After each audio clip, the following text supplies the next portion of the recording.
तो आदाब, नमस्कार, गुड इवनिंग, सत श्री अकाल। एक बार फिर आप तमाम लोगों का स्वागत है। उम्मीद है पूरी फैमिली अच्छी होगी, अपना ख्याल रख रही होगी। पिछले कुछ दिनों से लगातार कनाडा भारत, भारत कनाडा, निज्जर की हत्या, कनाडा का इल्जाम, यही सारी खबरें चल रही हैं। और कनाडा लगातार यही कह रहा है कि जो खालिस्तानी समर्थक या खालिस्तानी आतंकवादी हरदीप सिंह निज्जर की हत्या के पीछे भारतीय खुफिया एजेंसी का हाथ है। तो ये लगातार आप तो सुन ही रहे, मैं इस बारे में कोई बात नहीं करूंगा। सवाल यह है कि हरदीप सिंह निज्जर की 18 जून को हत्या कैसे हुई, कौन लोग थे, कहां पे यह हत्या हुई, उससे पहले क्या हुआ, उसके बाद क्या हुआ, और रॉयल कैनेडियन पुलिस जो इस मामले की जांच कर रही थी, इस कत्ल की तफ्तीश कर रही थी, उसने क्या किया। ये पूरी कहानी सुनने के बाद एक चीज तय है कि आपको यकीन हो जाएगा कि हम लोग सिर्फ अपने ही देश की पुलिस के बारे में कहते हैं, अरे लेट लतीफ है, ये है, वक्त पे नहीं आती, एरिया को लेकर थानों के बीच में झगड़ा होता है, लेकिन ऐसा नहीं है। आज की कहानी सुनने के बाद आपको अंदाजा होगा कि कनाडा की पुलिस का हाल भी कुछ अलग नहीं है। 18 जून इसी साल रात के 8 बजे थे। कनाडा में एक स्टेट है ब्रिटिश कोलंबिया, और इस जैसे अपने यहाँ बहुत सारे स्टेट हैं, यूपी, महाराष्ट्र, बिहार, बंगाल, तो ब्रिटिश कोलंबिया एक स्टेट और उसका एक शहर, उस शहर का नाम सरे। तो इसी सरे में एक गुरुद्वारा है। इस गुरुद्वारे का नाम है गुरु नानक देव गुरुद्वारा। ये सरे शहर में है और ब्रिटिश कोलंबिया स्टेट है, और ब्रिटिश कोलंबिया में सिखों की तादाद काफी ज्यादा है। तो गुरु नानक देव गुरुद्वारा, इसके जो प्रेसिडेंट, उसका नाम है हरदीप सिंह निज्जर। तो इस गुरुद्वारे का प्रेसिडेंट 18 जून रात करीब 8 बजे हरदीप सिंह निज्जर अपने ट्रक के साथ इस गुरुद्वारे में मौजूद था, और 8 बजे के आसपास वो गुरुद्वारे से बाहर निकलता है। गुरुद्वारे के बाहर एक पार्किंग एरिया थी पूरी, और पार्किंग एरिया के बराबर में एक पार्क था। पार्क का छोटा मोटा ग्राउंड टाइप, जहां पे लोग फुटबॉल, कबड्डी खेला करते थे। ये सारा गुरुद्वारे कैंपस के अंदर की बात है। तो इसी गुरुद्वारे की पार्किंग में हरदीप सिंह निज्जर का ट्रक पार्क था। ठीक 8 बजे 18 जून की रात हरदीप सिंह निज्जर गुरुद्वारे से बाहर निकलता है और ट्रक का दरवाजा खोलता है और ड्राइविंग सीट पर बैठ जाता है। ट्रक वही चला रहा था। अब जैसे ही वो बैठता है, तभी अचानक पार्किंग के दूसरी तरफ एक सिल्वर कलर की सेडान कार खड़ी थी। वो कार वहीं पे पहले से थी, शायद किसी का इंतजार कर रही थी। जब निज्जर ट्रक के अंदर बैठा और उसने ट्रक को स्टार्ट किया, तो अचानक वो सेडान गाड़ी भी स्टार्ट हो जाती है। इसके बाद ट्रक आगे बढ़ा, लेकिन उससे पहले बड़ी तेजी से सिल्वर कलर की वो सेडान कार अचानक ट्रक के आगे जाकर रुक जाती है, और ट्रक के आगे गेट था जहां से अब बाहर आपको सड़क पर निकलना था। तो ट्रक के आगे वो कार आकर रुक गई। इससे पहले कुछ हरदीप सिंह निज्जर समझ पाता, उसी पार्किंग लॉट में 2 लोग पहले से मौजूद थे। जब गाड़ी आगे रुकी, चूंकि रास्ता रुक गया और ट्रक का रास्ता अब रोक चुका था वो सेडान कार ने, तो अचानक इससे पहले कि कुछ समझता, तभी 2 लोग जो पार्किंग में पहले से छुपे हुए थे, वो अचानक सामने आते हैं और बड़ी तेजी और फुर्ती के साथ ड्राइविंग सीट पर बैठे ट्रक के हरदीप सिंह निज्जर पर अपनी पिस्टल से अचानक गोलियां चलाना शुरू कर देते हैं। चैम्बर खाली होता जाता है, वो भरते जाते हैं और गोलियां चलाते जाते हैं। करीब 90 राउंड फायरिंग की उन्होंने, और कहते हैं कि इनमें से 34 गोलियां निज्जर को लगी। गोली मारने के बाद अभी ये जब गोलीबारी हो ही रही थी, करीब 100 फीट की दूरी पर, 100 मीटर की दूरी पर, जहां पे ये पार्किंग थी, एक पार्क, और उस पार्क में कुछ लोग फुटबॉल खेल रहे थे, और उन्हीं में से एक किसी गुरुद्वारे का सेवक भी था जो फुटबॉल खेल रहा था बाकी अपने साथियों के साथ। तो उसने इस गोलीबारी की आवाज सुनी। उसका नाम था भूपेंद्र सिंह, ये उसी गुरुद्वारे का सेवक। तो फुटबॉल खेल रहा, अचानक उसे पहले तो लगा कि कोई पटाखा फोड़ रहा है, फिर उसे लगा नहीं यार, पटाखा नहीं है, ये गोलियों की आवाज है। तो भाग कर आता है। जब आता है तो देखता है कि 2 लोग बड़ी तेजी से भाग रहे हैं। तब तक वो ट्रक के पास पहुंचता, उसे मालूम था कि ये ट्रक किसका है। अब वो ट्रक के पास पहुंचा और उसने दरवाजा खोला। अंदर लहूलुहान हरदीप सिंह निज्जर पड़ा हुआ। उसने कंधे को थपकी दी, लेकिन वो एक तरफ गिर गया। तो एहसास हो गया था अब तक कि भूपेंद्र सिंह को कि अब ये रहा नहीं, और निज्जर मर गया। इसी दौरान में अभी वो ट्रक के अंदर ही था और ये सारी चीजें अभी समझ रहा है किसको कॉल करूं, तभी एक और शख्स जो उसी 100 मीटर की दूरी पर भूपेंद्र सिंह के साथ फुटबॉल खेल रहा था, उसका नाम गुरुद्वारा कमेटी का वो एक सदस्य भी था, मलकीत सिंह। उसने भी फायरिंग की आवाज सुनी, उसे भी लगा पटाखा है, लेकिन फिर लगा कि 90 राउंड गोलियां चल रही तो काफी देर तक गोली चली, तो वो भी गोली की आवाज सुनकर पार्क से भागा और इधर पार्किंग की तरफ आया। जब वो पार्किंग की तरफ आया तो उसने देखा कि दो लोग बड़ी तेजी से गेट की तरफ भाग रहे हैं, मेन गेट जहां से बाहर सड़क है, तो वो भी उनके पीछे दौड़ा। वो दोनों लोग बाहर निकलते हैं और बाहर सड़क पर एक सिल्वर कलर की सीडान कार खड़ी थी। उनमें से एक बैठता और दूसरा बैठने से पहले अपने पिस्टल से मलकीत सिंह को ऐसे इशारा करता है और एक तरह से धमकी देता है कि पीछे मत आना, और उसके बाद वो कार स्टार्ट और दोनों गायब। मलकीत सिंह वापस भाग कर आता है ट्रक के पास जहां ऑलरेडी भूपेंद्र सिंह पहले से था, और फिर ये दोनों देखते हैं कि अब निडर रहा नहीं। अब थोड़ी देर में यह खबर फैल गई, दोनों ने शोर मचाना शुरू कर दिया। गुरुद्वारे के जो केयरटेकर थे चरणजीत सिंह, इसके बाद अब वो वहां पर मौके पे पहुंचते हैं। तो चरणजीत सिंह जब पहुंचे तो फिर अब तक लाश निडर की वहीं पड़ी हुई है। अब लाश के साथ चरणजीत सिंह जो गुरुद्वारे का केयरटेकर। इसके बाद अब गुरुद्वारे में चारों तरफ तेजी से कोहराम मच चुका था। फिर किसी ने फोन किया पुलिस को। पुलिस को फोन करने के बाद रॉयल कैनेडियन पुलिस 8:27 पर कॉल किया गया था कैनेडियन पुलिस को कि ऐसे इस गुरुद्वारे में गोली चली है और आप आ जाइए। लेकिन रॉयल कैनेडियन पुलिस की टीम करीब फोन करने के बाद 12 से 20 मिनट की देर के बाद पहुंचती है, मतलब कॉल कर लिया उससे 12 से 20 मिनट के बाद पहुंची। जबकि इस गुरुद्वारे के बाहर चारों तरफ हमेशा रॉयल कैनेडियन पुलिस और सरे पुलिस की गाड़ियां पेट्रोलिंग पे रहती है, चक्कर काटती रहती है हर 2 मिनट में। लेकिन जब इनको फोन किया गया तो 12 से 20 मिनट की देरी से पहुंची है पुलिस की टीम, और सबसे पहले पहुंची रॉयल कैनेडियन माउंटेड पुलिस, इसको RCMP भी कहते हैं वहां पर। तो RCMP यानी कि रॉयल कैनेडियन माउंटेड पुलिस की टीम पहुंच गई। अब वहां पहुंचने के बाद थोड़ी देर में उन्होंने फिर मैसेज दिया कि यहाँ पे ऐसे एक शख्स पड़ा हुआ जिसे गोली लगी है। तब तक जो लोकल सरे पुलिस थी वो भी पहुंच गई। अब मौके पर सरे पुलिस भी मौजूद है, रॉयल कैनेडियन माउंटेड पुलिस भी मौजूद है। अब दोनों वहां मौजूद हैं। इसके बाद क्या होता है, जो सारे चश्मदीद हैं उनके हिसाब से इसके बाद होता ही है कि अगले 1 घंटे तक रॉयल कैनेडियन पुलिस और सरे पुलिस के बीच इस बात पर बहस हो रही थी कि ये केस की इन्वेस्टिगेशन कौन करेगा, कौन इस केस की जांच करेगा, ये ज्यूरिसडिक्शन किसका है।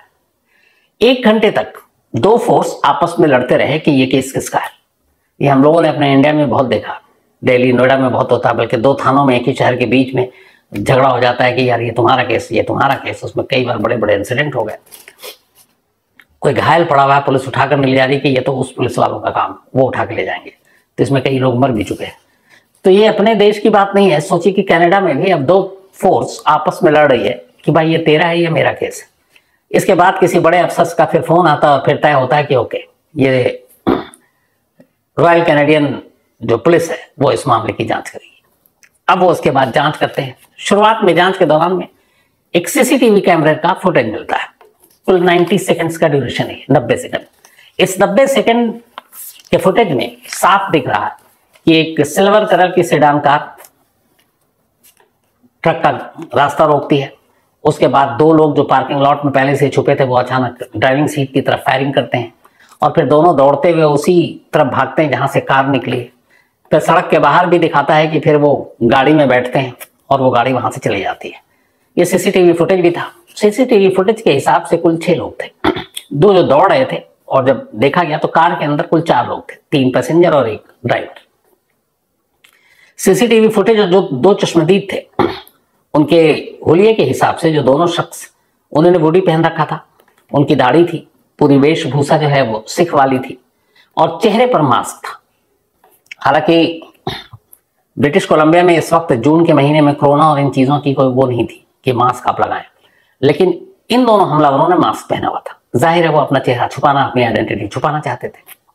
तो ये सारी चीजें CCTV कैमरे में रिकॉर्ड हो गई। अब रॉयल कैनेडियन पुलिस ने इसके ऊपर तफ्तीश शुरू की, लेकिन अगले 1 महीने तक उनके हाथ कुछ नहीं लगा। जून हुआ था, अब जुलाई आ गया। जुलाई करीब 1 महीने बाद पहली बार 18 जुलाई को अब रॉयल कैनेडियन पुलिस लोगों से अपील करती है कि ये सिल्वर कलर का जो सीडान कार है, इस कार के बारे में अगर किसी के पास कोई जानकारी है तो वो प्लीज बता दें। और इसके बाद फिर ये जो 2 लोग सीसीटीवी कैमरे में दिखाई दिए हैं, जिनकी वेशभूषा इस तरह की है, सिख के कपड़ों में और लिबास में है, चेहरे पे मास्क है, दाढ़ियां हैं, तो अगर इनकी कोई पहचान हो तो आप बता दीजिए। 1 महीने के बाद लोगों से अपील कर रही है, लेकिन कोई फायदा नहीं। अब इस दौरान में जिस जगह पे ये गुरुद्वारा है और जहां पे कार बाहर थी और वो लोग गए, उसके आसपास में बहुत सारे बिजनेस कॉम्प्लेक्स हैं, कुछ रेजिडेंशियल एरिया है, घर है लोगों के। बट इनमें से किसी से भी रॉयल कैनेडियन टीम या पुलिस की टीम ने बात पूछताछ नहीं की कि 18 जून की रात 8 बजे से लेकर 8:30 के बीच में आपने कुछ देखा, क्या देखा, कोई क्लू मिले, किसी से बात नहीं की। ये उनके इन्वेस्टिगेशन का स्टैंडर्ड था कि बात ही नहीं की। और यही वजह कि 1 महीने बाद इस हद तक लाचारी थी कि उन्हें लोगों से मदद मांगनी पड़ी कि आप इस कार की शिनाख्त कर दो, आप इन दोनों की शिनाख्त कर दो, लेकिन उसका भी कोई फायदा हुआ नहीं। तो ये मामला यूं ही चलता रहा। पूरा जुलाई बीत गया, फिर अगस्त आ गया, अगस्त में भी कुछ नहीं मिला। अब इधर इस दौरान में जो हरदीप सिंह निज्जर उसके रिलेटिव है, उनका कहना है कि निज्जर की जान को पहले से खतरा था और इन लोगों ने कई बार अथॉरिटी से कहा था कि उसकी सिक्योरिटी दी जाए, सुरक्षा मिली नहीं। रिलेटिव का यह भी कहना था कि हरदीप सिंह निज्जर खुद अपने लिए एक बुलेट प्रूफ कार लेना चाहता था, लेकिन ब्रिटिश कोलंबिया में रूल है कि कोई आम शहरी जो बुलेट प्रूफ कार है उसका इस्तेमाल नहीं कर सकता, इसलिए उसको इजाजत नहीं मिली। वो अपने लिए बुलेट प्रूफ जैकेट लेना चाहता था, लेकिन ये भी ब्रिटिश कोलंबिया में रूल है कि आप नहीं यूज कर सकते, तो नहीं लिया। तो ये सारी चीजें हो गई। अब ये पूरा 6 लोग उस वक्त कैसे आए पार्किंग लॉट में, 2 चश्मदीद विटनेस हैं। उसके बावजूद रॉयल कैनेडियन पुलिस कुछ नहीं कर पाई। पूरा जुलाई निकल गया, जून करीब 12 दिन निकल गए, अगस्त का भी आधा महीना निकल गया। अगस्त के लास्ट वीक में अब अचानक एक डेवलपमेंट होता है। होता ही है कि अभी तक पूरी तरह से हाथ खाली है सुराग के नाम पर कैनेडियन अथॉरिटी और पुलिस के, लेकिन लास्ट वीक में अचानक चुपके से अमेरिका आता है और वो जो है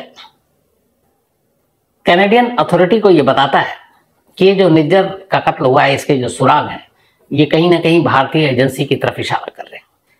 तो अभी तक कोई सुराग नहीं, रॉयल कैनेडियन पुलिस किसी नतीजे पर नहीं पहुंची, कहीं से कातिल का पता नहीं चला। लेकिन एक अमेरिका के कहने पर अचानक, और चूंकि अमेरिका उन 5 आइज में अलाइज में है जिसमें कनाडा, अमेरिका, ऑस्ट्रेलिया और न्यूजीलैंड है, और अमेरिका ने भी क्या अभी तक ये खुल के नहीं है क्या सबूत है, लेकिन कहते हैं कि कुछ फोन टैप किए थे उन्होंने, और उस फोन के जरिए उन्होंने कनाडा को ये बताया कि इसके पीछे, निज्जर को मारने के पीछे इंडिया का हाथ है, ये उन्होंने इल्जाम लगाया। तो अगस्त के लास्ट वीक में ही हुआ। अब इसी दौरान में अमेरिका को भी, कनाडा को भी, सबको न्यू दिल्ली आना था क्योंकि G20 समिट था 9 और 10 सितंबर को। तो एक रिपोर्ट आई है फाइनेंशियल एक्सप्रेस की। अच्छा, ये जो आपको बताया, पूरी एक वॉशिंगटन पोस्ट ने डिटेल में ये रिपोर्ट छापी कि कैसे निज्जर का कत्ल हुआ, कैसे रॉयल कैनेडियन पुलिस नाकाम रही इन्वेस्टिगेशन के नाम पर। लोगों से इवन बेसिक जो इन्वेस्टिगेशन होता है कि आसपास के लोगों से ही पूछताछ कर लो, उसके उल्टे कम से कम वॉशिंगटन पोस्ट का जो भी जर्नलिस्ट गया, उसने इस गुरुद्वारे के इर्द गिर्द, उसके आमने सामने 39 ऐसे बिल्डिंग्स थे जो रेजिडेंशियल थे या फिर बिजनेस थे, फाइनेंशियल थे, उनके लोगों से जाकर पूछताछ की और बात की। 39, उन 39 के 39 ने स्टेटमेंट दिया कि हमसे एक बार भी रॉयल कैनेडियन पुलिस ने कोई पूछताछ नहीं की, न किसी और अथॉरिटी ने हमारे पास पूछताछ करने के लिए आए। जबकि बेसिक जो क्राइम सीन होता है, क्राइम सीन के इर्द गिर्द बहुत सारे लोगों को बहुत सारी जानकारियां अपने आप मिल जाती है, वो भी नहीं किया। तो कोई जानकारी नहीं थी। लेकिन अगस्त में अब अमेरिका ने खेल किया और ये हल्के से बताया कि देखो 5 आइज के नाम पर हमारे पास ऐसे सुराग है। अब यहाँ पे फाइनेंशियल टाइम्स ने एक रिपोर्ट छापी है। वो रिपोर्ट ये है कि जब ये 5 आइज के थ्रू अमेरिका ने ही दिया कनाडा को कि देखो ऐसे इंडियन एजेंसी का हाथ है, तो फिर जस्टिन ट्रूडो ने गुजारिश की कि हम दिल्ली तो चल ही रहे, G20 है, तो एक बार प्राइम मिनिस्टर आप नरेंद्र मोदी जी के सामने भी सब मुद्दा हमारे सारे देश उठा लें। तो उसके बाद ये लोग खैर आए। ट्रूडो का कहना है कि उन्होंने प्राइम मिनिस्टर के साथ इस बारे में बात की, लेकिन एक फाइनेंशियल टाइम्स ने नया खुलासा किया है और उनका कहना है 3 अलग अलग अमेरिकी डेलीगेशन के हवाले से कि जब न्यू दिल्ली में G20 से साइड में यूएस और इंडिया के बीच 1-to-1 मीटिंग हुई थी, यानी कि प्राइम मिनिस्टर नरेंद्र मोदी और जो बाइडेन के बीच, यूएस प्रेसिडेंट के, तो जो बाइडेन ने भी ये इशू उठाया कि निज्जर के मर्डर के पीछे ऐसे ऐसे सुराग हैं जो भारतीय एजेंसी की तरफ इशारा करते हैं। ये आज एक फाइनेंशियल टाइम्स ने खुलासा किया है। ट्रूडो ने यह भी कहा कि हमने सारे बयान हमने उठाए थे, हमने प्रूफ भी दिए, लेकिन ये झूठ है, क्योंकि हमारी जो फॉरेन मिनिस्ट्री है, विदेश मंत्रालय, उनके स्पोक्स पर्सन ने बाकायदा प्रेस कॉन्फ्रेंस करके ये बताया था कि कनाडा ये तो कह रहा है जी कि आप जांच में सपोर्ट कीजिए, लेकिन क्या करें, आपने हमें तो कोई सबूत दिया ही नहीं, हमारे पास कोई एविडेंस नहीं है, कोई शेयर नहीं किया अब तक, सिर्फ आप मीडिया के थ्रू या फिर अपने देश के पार्लियामेंट में आप ये इस तरह की बातें करके इल्जाम लगा रहे हो। लेकिन इंडिया का स्टैंड ये है कि आज तक, आज की डेट में भी कनाडा ने निज्जर से जुड़े हुए कत्ल का कोई भी सबूत शेयर नहीं किया। और दूसरा, जब बेसिक जो पुलिस जांच कर रही है, जो 2 महीने तक कोई सबूत हासिल नहीं कर पाई, जिसके हाथ खाली है, जो शुरुआत में 1 घंटा तो इस बात पर लड़ रही है कि इस मामले की जांच कौन सी पुलिस करेगी, और उसकी बिना फाइनल रिपोर्ट के एक अचानक तीसरा देश अमेरिका आता है और कहता है कनाडा से कि देखो ये है, तुम बात करो। और ये वजह है कि एक तरफ ये इल्जाम, दूसरी तरफ आज तक एक तो इंडिया के ऊपर उंगली उठा रहा कनाडा, लेकिन हरदीप सिंह निज्जर मर्डर केस में कनाडा ने अभी तक कोई चार्जशीट दाखिल नहीं की है, जबकि 18 जून का ये इंसिडेंट है, तो जुलाई, अगस्त, सितंबर 3 महीने बीत चुके हैं। अब हमारे यहाँ चार्जशीट 90 दिन में दाखिल होती है, 90 डेज, तो उस हिसाब से 90 डेज निकल चुका।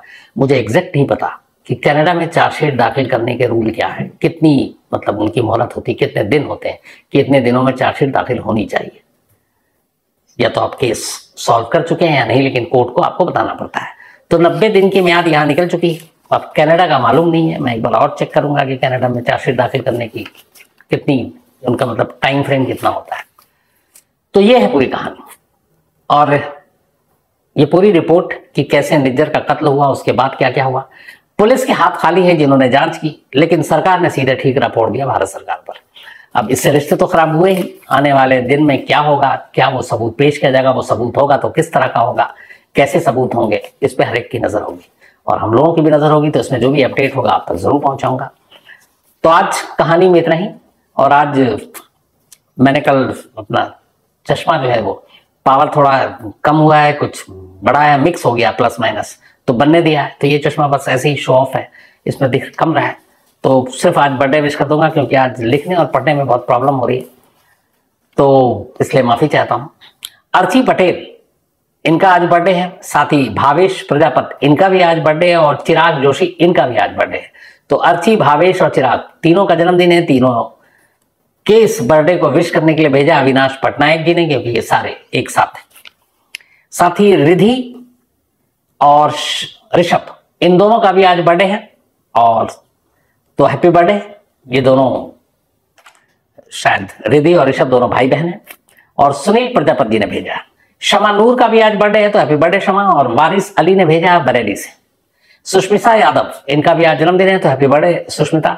और दिनेश बटासेर ने भेजा है। नेहा कुमारी का जन्मदिन है, तो हैप्पी बर्थडे नेहा। और पप्पू कुमार ने भेजा है। गुंजन कुमार, इनका भी आज जन्मदिन है, तो हैप्पी बर्थडे गुंजन। और तुलसी कुमार दास ने भेजा है। इसके अलावा आरफ सिंह, इनका भी आज बर्थडे है, तो हैप्पी बर्थडे आरफ। और रवि शंकर ने भेजा है। साथ ही शुभम काटुकर, इनका भी आज जन्मदिन है, तो हैप्पी बर्थडे शुभम। और ये भूषण जी ने भेजा है। तो आज कहानी में इतना ही। अब आपसे मुलाकात होगी कल रात 9 बजे किसी नई कहानी के साथ। तब तक अपना ख्याल रखिएगा। Thank you very much.